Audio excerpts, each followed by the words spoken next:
This event marks a pivotal moment in our collective mission to raise awareness about influenza disease prevention through vaccination, especially among our senior citizens. Flu vaccination is not just a medical practice. It's an act of solidarity, compassion, and responsibility toward our community members, especially the most vulnerable among us. I want to highlight one of the priorities under my administration, the 8-point action agenda pursuant to universal health care for disease prevention, pag-iwas sa sakit.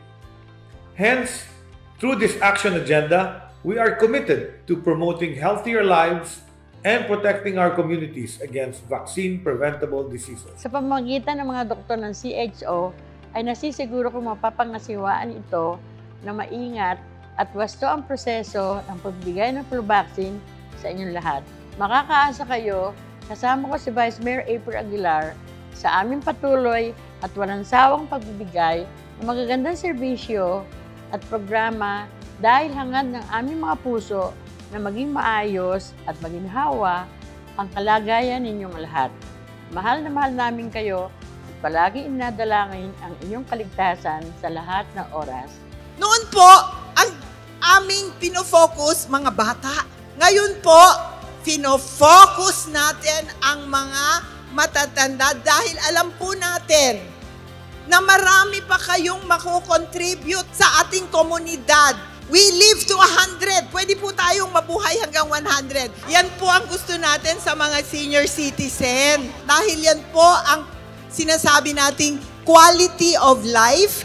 Keep on dancing, keep on singing, keep on really becoming happy.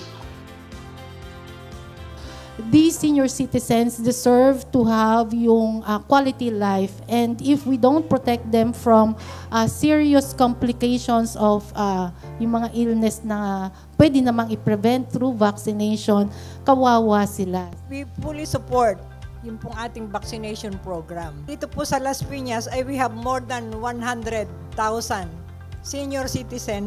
So yun po yung aming trabaho sa aming OSCA office na alagaan po ang aming senior citizens. Katuwang po ang City Health Officer sa lahat po ng programa, lalong-lalo na po ang pagbabakuna. Vaccination is very important po, lalo na yung nangyari po sa atin ng pandemic. Yung panahon ng COVID, napakahirap po yun. Pero still, we were able, di ba ho, lahat po tayo, sa tulong nyo po, sa tulong po ng lahat, nagkasama-sama po tayo at nalabanan po natin ang COVID. Ngayon po, nakakabangon na po tayo ngayon, ina-advocate po talaga is prevention. So we need to vaccinate.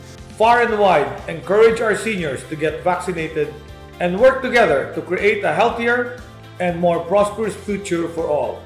Let us raise our voices and make a difference.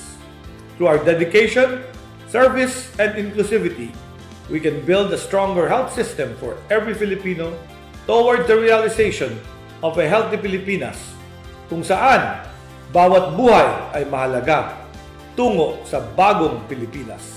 Maraming salamat po.